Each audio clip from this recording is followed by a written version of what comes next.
ഇലകളുടെ ഭംഗി കൊണ്ടാണ് നമ്മൾ കലേഡിയം പ്ലാന്റ്സ് വളർത്തുന്നത്. ഹൈബ്രിഡ് ഇനത്തിലുള്ള ഒരുപാട് കലേഡിയം പ്ലാന്റ്സ് ഇന്ന് അവൈലബിൾ ആണ്. നേഴ്സറിലൊക്കെ ചെന്നിട്ടുണ്ടെങ്കിൽ നമുക്ക് കിട്ടുന്നതാണ്. കണ്ടാൽ തന്നെ നമ്മൾ നിന്ന് പോകട്ടോ, അത്രക്കും ഭംഗിയുള്ള കലേഡിയം പ്ലാന്റ്സ് ഉണ്ട് കേട്ടോ. അപ്പോൾ 80, 100, 120, 180 അങ്ങനെയുള്ള റേറ്റിലാണ് നമ്മൾ കലേഡിയം പ്ലാന്റ്സ് വാങ്ങുന്നത്. അപ്പോൾ നമ്മൾ വീട്ടിൽ കൊണ്ടുവന്നിട്ടുണ്ടെങ്കിൽ ചിലത് നമുക്ക് നശിച്ചു പോകും, പക്ഷേ ചിലത് നമുക്ക് നല്ല രീതിയിൽ ഉണ്ടാവും. പക്ഷേ നാടൻ കലേഡിയം പ്ലാന്റ്സ് അങ്ങനെയല്ല കേട്ടോ. നമ്മൾ വേനൽക്കാലത്തൊക്കെ പറമ്പിലുള്ളതും റോഡരികിലുള്ള വഴിയരികിലൊക്കെ നശിച്ചു പോയാലും മഴ അങ്ങോട്ട് പെയ്യുമ്പോഴേക്കും കലേഡിയം പ്ലാന്റ്സ് ഇങ്ങനെ പറമ്പ് നിറച്ചു, അല്ലെങ്കിൽ നമ്മുടെ ചുറ്റുപാട് നമ്മൾ കാണുന്നുണ്ടല്ലേ കലേഡിയം പ്ലാന്റ്സിനെ. ഇത് സിങ്കോണിയാണ് കേട്ടോ ഇപ്പോൾ കാണിച്ചത്. അപ്പോൾ നമ്മൾ അത്രത്തോളം കാണുന്നുണ്ട്.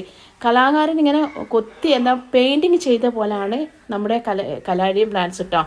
അത്രക്കും ഭംഗിയിലാണ് നാടൻ കലേഡിയം പ്ലാന്റ്സ്, നിങ്ങൾ കണ്ടിട്ടുണ്ടാവും. അപ്പോൾ അത് ഞാൻ ശേഖരിച്ച് കൊണ്ടുവന്നിട്ട് ഒരു 5-6 ചട്ടിയിലാക്കിയിട്ട് ഒരു ഫുൾ വീഡിയോ ഇട്ടിരുന്നു. അപ്പോൾ കാണാത്തവർ എന്തായാലും കാണണം കേട്ടോ. അതിൻ്റെ ഭംഗി കണ്ടാൽ നമ്മൾ തന്നെ നിന്ന് പോകും. അത്രക്കും ഭംഗിയുള്ളത് നമുക്ക് പ്രകൃതിയിൽ തന്നെ കിട്ടുന്നുണ്ടല്ലേ.